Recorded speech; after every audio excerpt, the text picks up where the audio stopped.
সুৰেশ সৰকাৰ ডাঙৰীয়া আপোনালোকেতো কথা কৈছিলে যে 1 ভোট 1 জব ক'লৈ গ'ল আপোনালোকৰ সেইখিনি কথা আপোনালোকে যিখিনি কথা কৈছিলে যে 1 ভোট 1 জব আজি আপোনালোকে কোনোবা মানে ভোটাৰক কোনোবা UPPL সমৰ্থনক আজি চাকৰি দিব পাৰিছেনে 17 বছৰ BPF শাসন কালত মানে BPF দলে হত্যালীলা যজ্ঞ চলাইছিল আদিবাসীৰ ওপৰত মাইনৰিটিৰ ওপৰত মই এই কথাটো ধিক্ষাৰ দিছোঁ আৰু আমাৰ UPPL নেতা সদাগৰ বাদশাহ ডাঙৰীয়াক মই সতৰ্ক কৰি দিছোঁ অহা দিনবোৰত যাতে তেনেকুৱা ধৰণৰ ভিত্তিহীন বিভ্ৰান্তমূলক কথাবিলাক যাতে যাতে সংবাদ মাধ্যমত যাতে প্ৰচাৰ কৰি ৰাজ্যক যাতে বেমেজাৰি নেপেলায় সাংবাদিক বন্ধুসকল পোনপ্ৰথমে মই হালবাৰী ডিষ্ট্ৰিক্ট কমিটি BPFৰ তৰফৰ পৰা আপোনালোকলৈ আন্তৰিক শুভেচ্ছা জনাইছোঁ এতিয়া আজি আমাৰ এই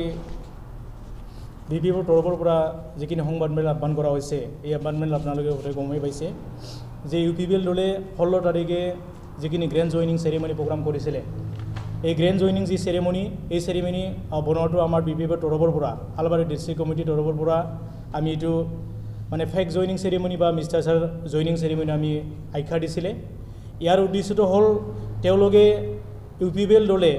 BPFৰ দলৰ পৰা যিখিনি যায় বা যিখিনি কৰ্মী যায় এই কৰ্মীটো তেওঁলোকে কি কৰে BPFৰ দলৰ পৰা আহিছে বুলি তেওঁলোকে ঘোষণা কৰি পেলাই তেওঁলোকে জইনিং কৰে ইয়াৰ কাৰণে আমি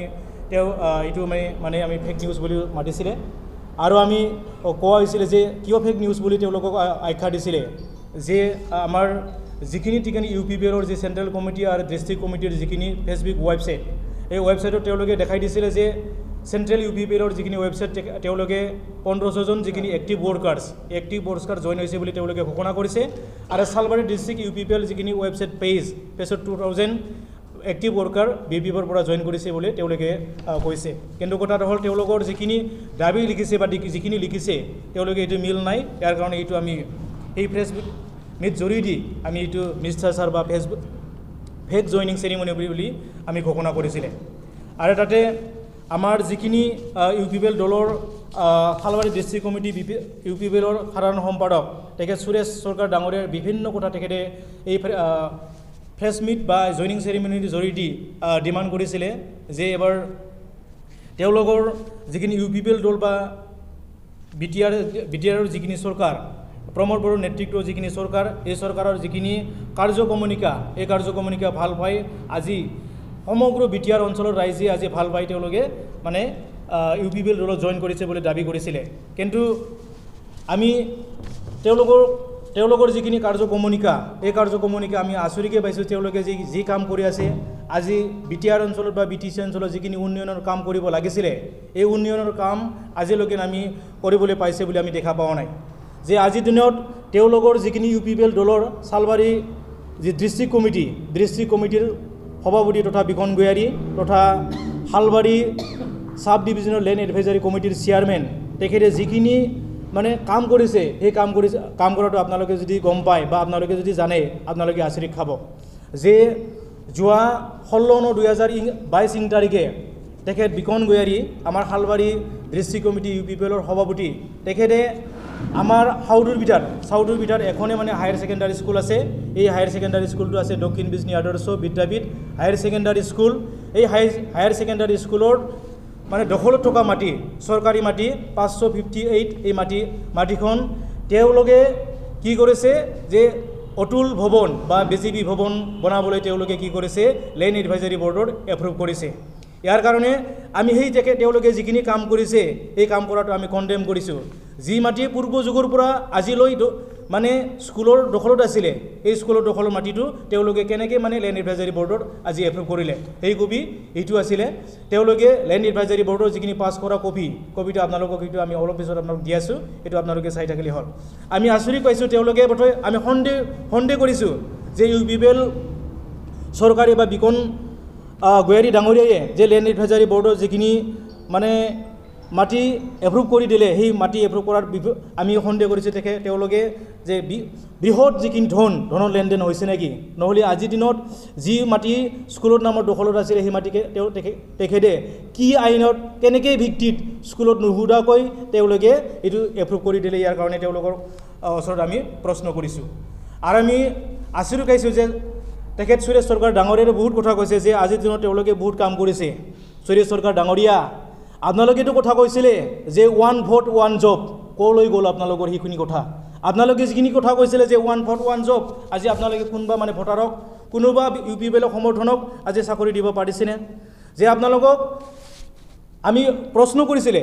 যে BTC অঞ্চলত 6জন যিখিনি নমিনেটেড কেণ্ডিডেট, সেই কেণ্ডিডেটটো মাইনৰিটিৰ পৰা কিয় দিয়া নহ'ল, এইটো আমি সুধিছিলে। কিন্তু আপোনালোকে উল্টাকৈ প্ৰশ্ন কৰিছে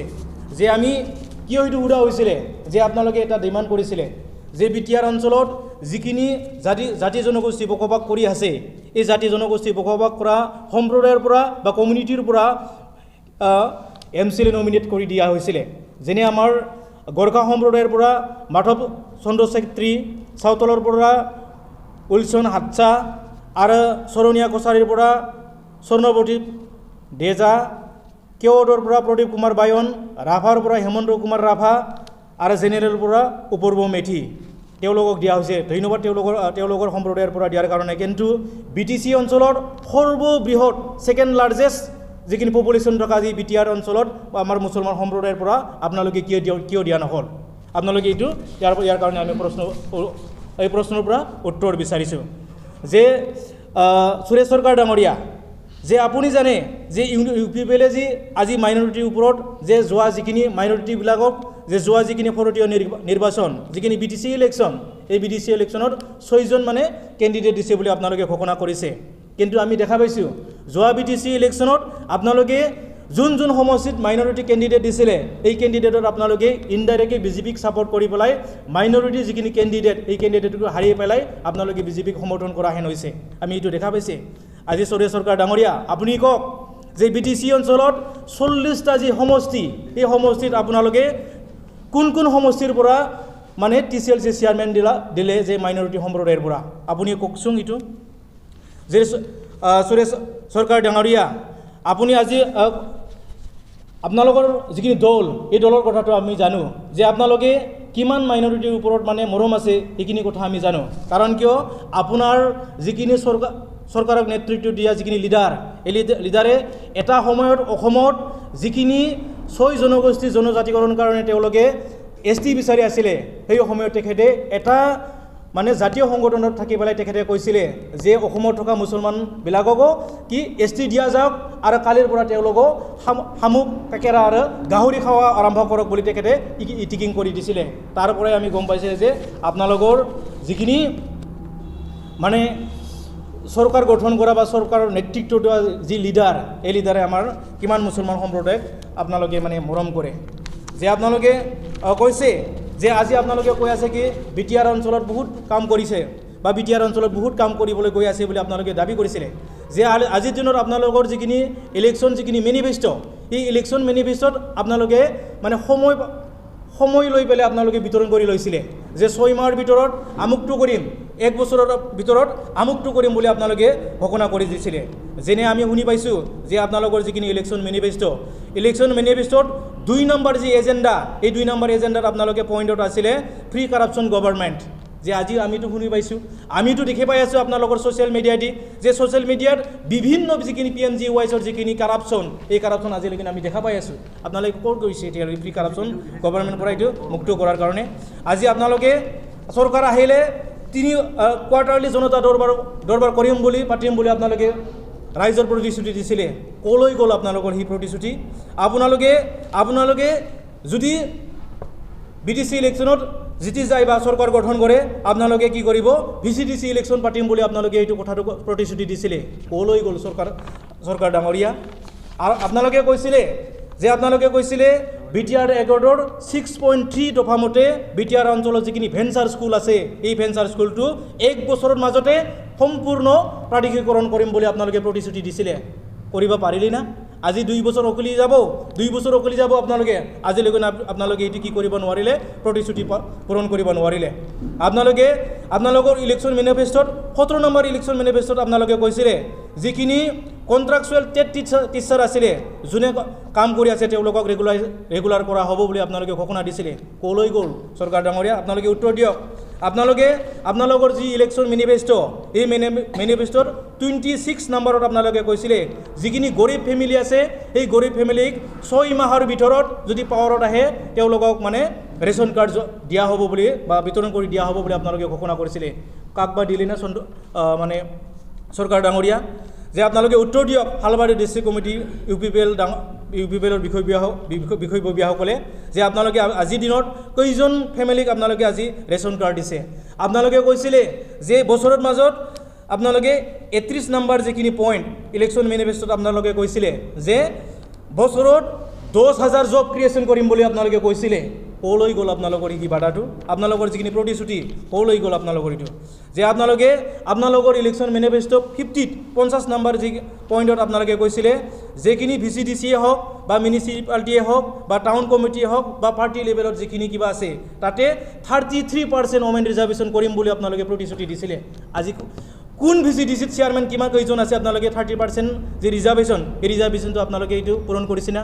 আজিৰ দিনত আপোনালোকে উত্তৰ দিয়ক যে 33%ত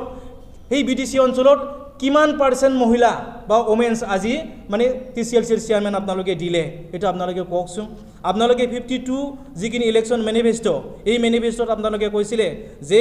ওমেন ইম্পাৱাৰমেণ্টৰ কাৰণে আপোনালোকে মানে সেল্ফ হেল্প গ্ৰুপৰ বিলাকৰ 75,000 বছৰি আপোনালোকে বিতৰণ কৰিম বুলি আপোনালোকে প্ৰতিশ্ৰুতি দিছিলে আপোনালোকে সেই প্ৰতিশ্ৰুতি পূৰণ কৰিছে না এইটো আমাৰ প্ৰশ্ন থাকিল যে আপোনালোকে কৈছিলে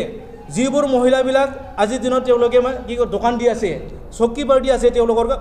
কাৰণে একালীন সাহায্য 25,000 টকাকে দিম বুলি আপোনালোকে ঘোষণা কৰিছিলে ক'লৈ গ'ল চৰকাৰ ডাঙৰীয়া ক'লৈ গ'ল বিকন গয়াৰী ডাঙৰীয়া সেইবিলাক প্ৰতিশ্ৰুতি পূৰণ কৰাৰ আপোনালোকে কৈছিলে যে হালবাৰী অঞ্চলত বহুত মানে উন্নতি কৰিছে বুলি আপোনালোকে কৈছিলে আপোনালোকৰ ইলেকশ্যন মেনিফেষ্টোত তাতে কথা কোৱা আছে 86 পইণ্টত যে যিখিনি ডিষ্ট্ৰিক্ট হেডকোৱাৰ্টাৰ এই হেডকোৱাৰ্টাৰক স্মাৰ্ট টাউনত কনভাৰ্ট কৰিম বুলি আপোনালোকে ঘোষণা কৰিছিলে আৰু যিখিনি সাব ডিভিজনেল হেডকোৱাৰ্টাৰ এই সাব ডিভিজনেল হেডকোৱাৰ্টাৰটো আপোনালোকে মডেল টাউনত মানে কনভাৰ্ট কৰিম বুলি কৰিছিলে আজি কৰিলে না হালবাৰী টাউনটো হালবাৰী যিখিনি মাৰ্কেট আছে সেই মাৰ্কেটটো আপোনালোকে এইটো মানে আপোনালোকে টাউনলৈ মানে কনভাৰ্ট কৰিলে না আপোনালোকে 96 যিখিনি ইলেকশ্যন মেনিফেষ্টো পইণ্টত আপোনালোকে কৈছিলে যে মাইনৰিটি ডেভেলপমেণ্টৰ কাৰণে আপোনালোকে ক্ৰিয়েট কৰি মাইনৰিটি ডেভেলপমেণ্ট বৰ্ড গঠন কৰিম বুলি আপোনালোকে কি প্ৰতিশ্ৰুতি দিছিলে এই প্ৰতিশ্ৰুতিটো ক'লৈ গ'ল ইয়াৰ কাৰণে আপোনালোকৰ ওপৰত এইটো প্ৰশ্ন থাকিলে আপোনালোকে যাতে এইটো অনাগত দিনত আপোনালোকে উত্তৰ দিয়ে ইয়াৰ কাৰণে আমি অনুৰোধ জনাইছোঁ আৰু তেওঁলোকৰ এজন নেতায়ে কথাটো কৈছিলে যে আমাৰ সদাগৰ বাচ্চা বুলি আমি শুনি পাইছোঁ তেখেতে অৰ্গেনাইজিং মানে সেক্ৰেটাৰী চেণ্ট্ৰেল UPPLৰ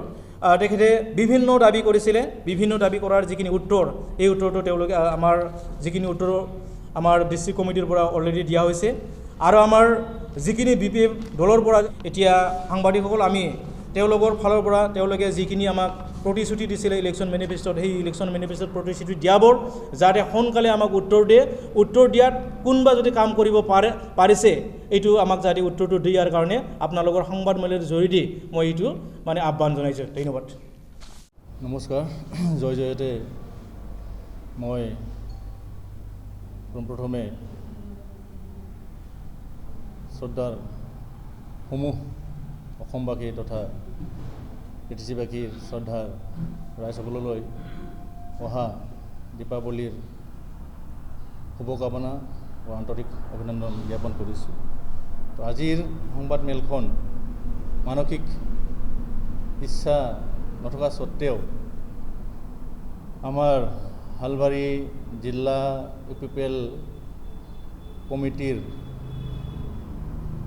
নেতা বন্ধুসকলে মই MCL হিচাপে আৰু আমাৰ BPF দলক সংবাদ মাধ্যমৰ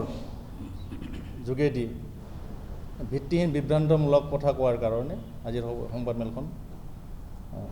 পাতিব লগা বাধ্য হ'লোঁ তো UPPLৰ নেতা বন্ধুবিলাকে সদাগৰ বাচ্চা ডাঙৰীয়াই এটা কথা সংবাদ মাধ্যমত উত্থাপন কৰিছে মই হেনো MCLA হোৱাৰ পিছত 2 বছৰৰ ভিতৰত সোণবাৰী অঞ্চলত বা সমষ্টিত মানে বোলে ৰাইজৰ ওচৰলৈ যাব পৰা নাই বা যোৱা নাই এইটো এটা কৈছে। তাৰ লগতে আমাৰ BPF দলৰ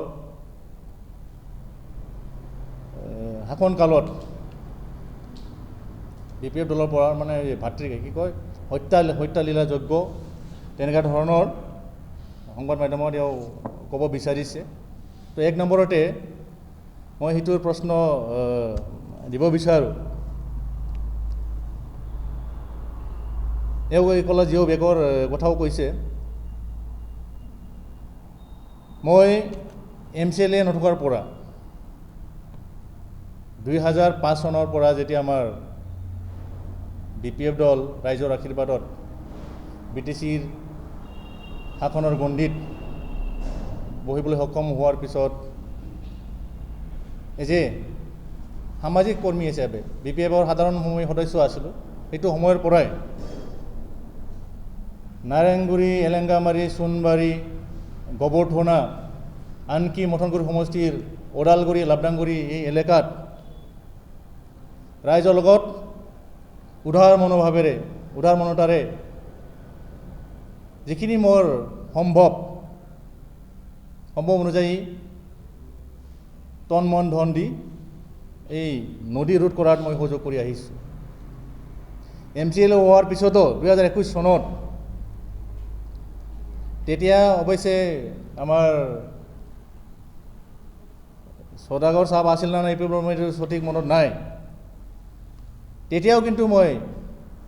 এই নদীৰ গৰাখহনীয়া ৰোধ কৰাৰ চেষ্টা ৰাইজৰ লগত মানে গৰাখহনীয়া ৰোধ কৰাৰ কাৰণে একেলগে শ্ৰমদান দি তাতে ৰাইজৰ এসাঁজ ভোজৰ ব্যৱস্থা কৰিছিলোঁ। তাৰ লগতে মথনগুৰি সমষ্টিত সোণবাৰী, পশ্চিম সোণবাৰী, দক্ষিণ সোণবাৰী কয়তো মথনগুৰি সমষ্টিতো আপোনাৰ লাষ্ট মোৰ শালবাৰী সমষ্টিৰ লাষ্ট বৰ্ডাৰত সোণবাৰীত ৰাইজৰ শ্ৰমদান দিয়াত গুণা আৰু লগতে খানাৰ অলপ ব্যৱস্থা কৰি দিছিলোঁ। আৰু এই 2022 চনত যিটো আপোনাৰ বানপানী এইটোত মোক নোযোৱা বুলি কৈছে। জিঅ' বেগ UPF দলৰ ফালৰ পৰা নদী ৰোধ কৰাৰ কাৰণে স্থাপন কৰা বুলি কৈছে। বাস্তৱত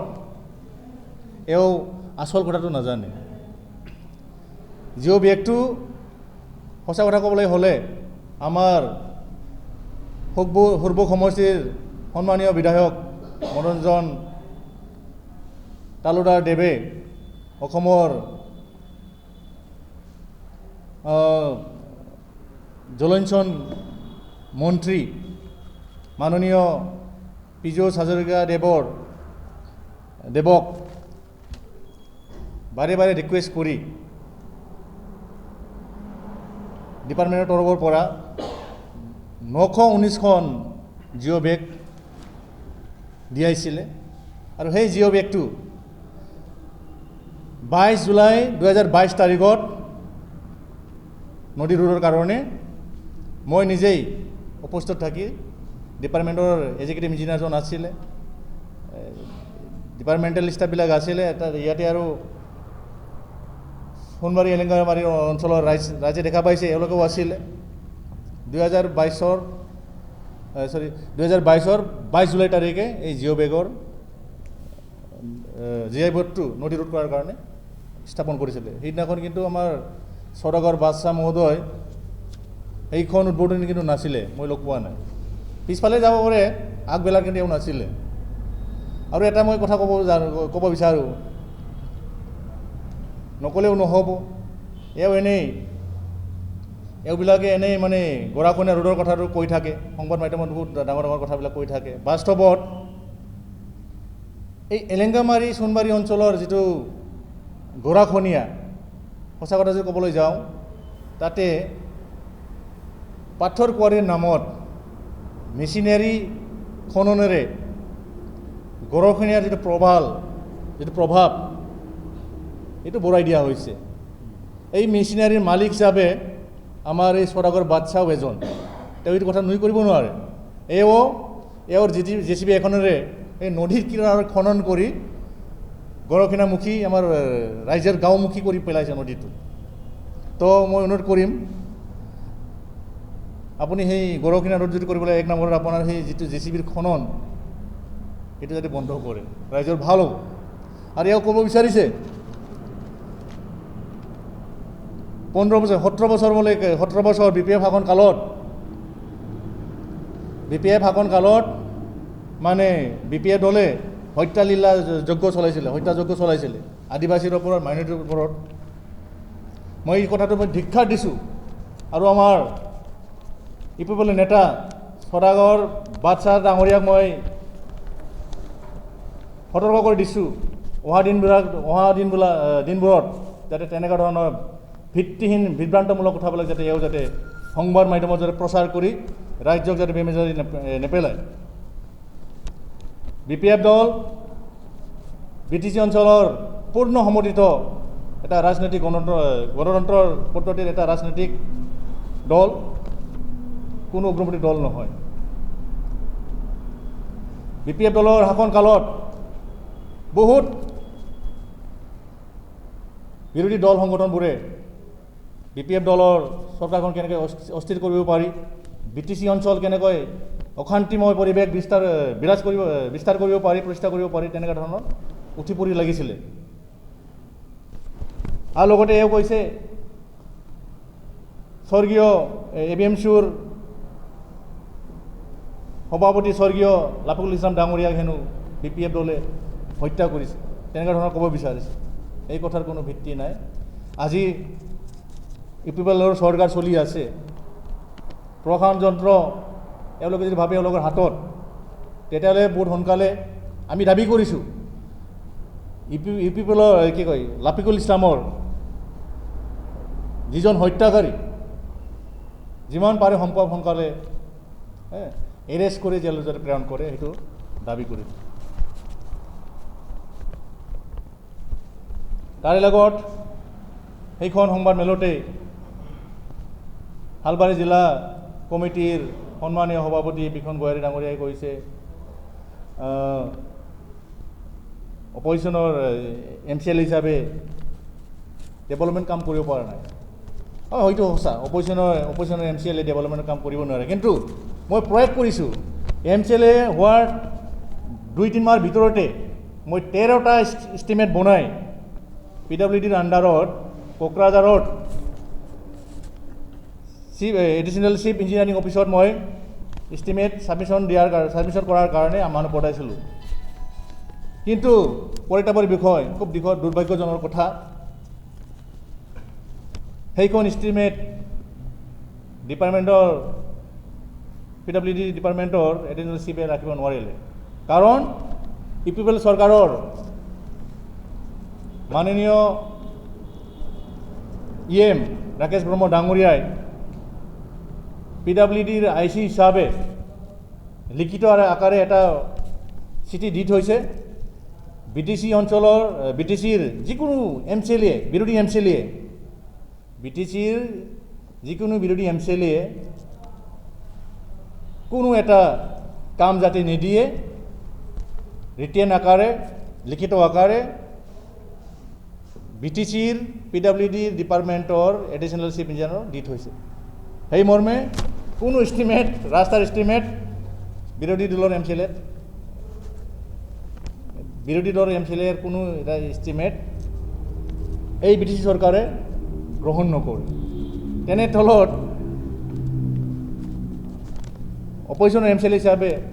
উন্নতিকৰণৰ কথাটো তেনেকুৱা ধৰণে চেঙেৰা মোৰ MCLA ফাণ্ডৰ বাহিৰে সম্ভৱপৰ হৈ নুঠে আৰু এটা কথা ক'ব লাগিব যোৱা BPF চৰকাৰৰ আমালত আমাৰ BPF দলপতি মাননীয় হাগ্ৰামা মহলাৰী দেৱৰ নেতৃত্বত কিন্তু বিৰোধী দলৰ MCLA বিলাকে আজিৰ বৰ্তমানৰ অসমৰ ৰাজ্যসভাৰ সাংসদ যেতিয়া তেখেতে BTCৰ MCLA হিচাপে আছিলে তেতিয়া কিন্তু ৰংগৰা নাৰ্জাৰী ডাঙৰীয়াই আগ্ৰামা মহিলাই দেৱৰ পৰা কোটি কোটি টকাৰ কিন্তু স্কিম পাবলৈ সক্ষম হৈছিলে। তো আজিৰ তাৰিখত দুৰ্ভাগ্যজনকভাৱে এই চৰকাৰখনে কোনো বিৰোধী দলৰ MCLA-বিলাকক একোটা কাম কৰাৰ কাৰণে সুযোগটো প্ৰদান কৰিব বিচৰা নাই। এই এটা অগণতান্ত্ৰিক কথা বুলি আমি ক'ব লাগিব। এইটো হ'ল আৰু মূল কথা ক'বলৈ গ'লে মই এইটো কেতিয়াও আশা নকৰোঁ আমি এটা দলে আন এটা দলৰ ওপৰত বোকা ছটিওৱা খেলটো আমি খেলিব নিবিচাৰোঁ। বাস্তৱত এওঁলোকে যিটো ৰাজ্যক প্ৰতিশ্ৰুতি প্ৰদান কৰিছিলে মূলতে সেই প্ৰতিশ্ৰুতিবোৰ যাতে এওঁলোকে পৰিপূৰ্ণ কৰি যাতে ৰাজ্যক উন্নতিৰ মুখ যাতে দেখায় সেয়া আচল কাম। সেই কামত কিন্তু একো কৰিব পৰা নাই। এওঁলোকে কৈছিলে ৭৫,০০০ টকা দিব। সদনত মই প্ৰশ্ন কৰিছিলোঁ ৭৫,০০০ টকাটো অসম্ভৱ বুলি কৈছে ডেপুটি CM মাননীয় আমাৰ গোবিন্দ বসুমতাৰীদেৱে।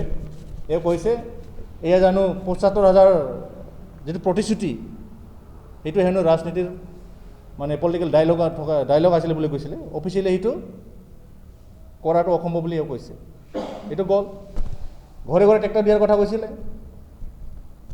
এখনো ট্ৰেক্টৰ BTC গভৰ্ণমেণ্ট ফালৰ পৰা আজিতো দিব পৰা নাই। কিয় দিব পৰা নাই? সেইটো আপোনালোকে প্ৰতিশ্ৰুতি দিছিলে, প্ৰতিশ্ৰুতি পূৰণ কৰক। নিবনুৱা সমস্যা সমাধান কৰাৰ কথা কৈছিলে। কিমানটা চাকৰি আপোনালোকে প্ৰদান কৰিলে সেইটো ব্যৱস্থা কৰক। ঠিক তেনেকৈ যিয়ে নহওক এতিয়া কথা ক'লে বহুত কথা আছে। মই ক'ব নিবিচাৰোঁ। এটা কথা আপুনি সকীয়াই দিওঁ, আপোনালোকে জইনিং চেৰিমনি কৰে কি কৰি থাকক, কিন্তু মিছামিছি BPF দলৰ বদনাম কৰি মিছা ধৰণৰ জইনিং চেৰিমনি যাতে নাপানে সেইটো অনুৰোধ কৰিছোঁ। আৰু আপোনালোকে যদি ভাবে না BPF দলৰ দাবী কৰিছে ২,০০০ মানুহ আহিছে, পালি নেতাই যোগদান কৰা বুলি কৈ আছে, কোন নেতা গৈছে আপোনালোকে ৰাজহুৱা কৰক। মই এইটো প্ৰত্যাহ্বান জনাইছোঁ। BLTৰ পৰা আপোনালোকৰ দলত যোগদান কৰা বুলি আপোনালোকে কৈছে, কোন BLT, কোন আমাৰ BPFৰ সহযোগী BLT আপোনালোকৰ দলত যোগদান কৰিছে সেয়া আপোনালোকে ৰাজহুৱা কৰক। হয়, মই গম পাইছোঁ, সেইটো বিষয়ে আমি কৈছোঁ। আমাৰ কেইটামান বহিষ্কৃত BLT, যি BLTবিলাকে BLTৰ শাস্তি পোৱাৰ পিছত নিজৰ BLTৰ কাৰ্যালয়খন মানে পুৰিকে বহিষ্কৃত হৈছিল। তেনেকুৱা ধৰণৰ BLTবিলাকে 10 বছৰমান আগতে বহিষ্কাৰ কৰা হৈছিলে। তেনেকুৱা ধৰণৰ BLT হয়তো গৈছে।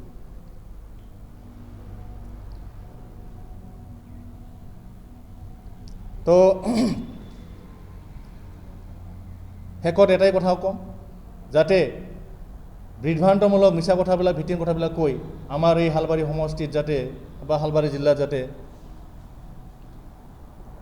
পৰিৱেশ যাতে বেয়া কৰাৰ কাৰণে চেষ্টা নকৰে। আৰু আপোনালোকে যিটো দলীয়ভাৱে যিটো প্ৰতিশ্ৰুতি ৰাইজলৈ প্ৰদান কৰিছিলে সেইটো যাতে পৰিপূৰ্ণ কৰে, সেইটোৱেই অনুৰোধ ৰাখি আজিৰ প্ৰেছ মিডিয়াখন এইখিনিতে সমাপ্ত কৰিলোঁ। ধন্যবাদ।